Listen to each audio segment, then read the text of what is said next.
पेन्हले पियर साड़ी मने मने दुखी बा। तो दोस्तों, जैसा कि आप सभी को पता है, योगा की छठ पर्व आने वाला है और इस महान छठ पर्व के अवसर पर बहुत समय पहले भोजपुरी इंडस्ट्री में एक गाना आया था और इस गाने को दोस्तों आप सभी लोगों ने कम से कम 1000 बार से भी ज्यादा बार सुना होगा और इस गाने का नाम है दोस्तों जोड़े जोड़े फलवा। इस गाने को दोस्तों टी सीरीज भक्ति के ऑफिशियल यूट्यूब चैनल पर रिलीज किया गया था और दोस्तों आपको यह जानकर हैरानी होगी कि इस गाने को रिलीज हुए 11 साल हो गया है, लेकिन आज भी लोगों के दिलों और दिमाग में यही गाना बजता रहता है।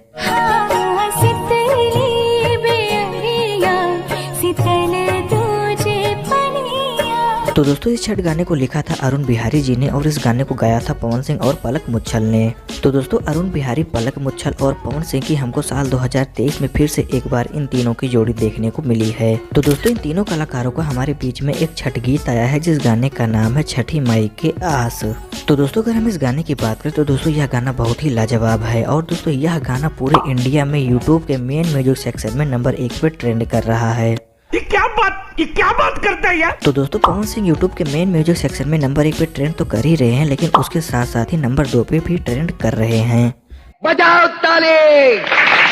क्योंकि दोस्तों पवन सिंह का एक और छठी गाना आया है जिस गाने का नाम है जल थल सेवनी। पवन सिंह का यह छठी गाना पवन सिंह के ऑफिशियल यूट्यूब चैनल से रिलीज किया गया है।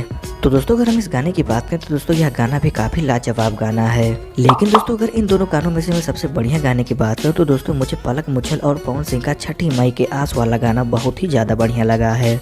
तो मैंने कम से कम 5 बार देखा होगा। तो दोस्तों अगर आपने अभी तक इन दोनों गानों को नहीं सुना है तो दोस्तों एक बार इन दोनों गानों को आप लोग जरूर सुनिएगा। आप सभी का मन छठी माता के भक्ति भाव से भर जाएगा। बिल्कुल आपने मेरे दिल की बात बता दी। तो दोस्तों अगर वीडियो पसंद आई हो तो वीडियो को लाइक करें और चैनल पर नए चैनल को सब्सक्राइब करें ताकि हम आपके लिए भोजपुरी रिलेटेड वीडियो ऐसे ही लाते रहें।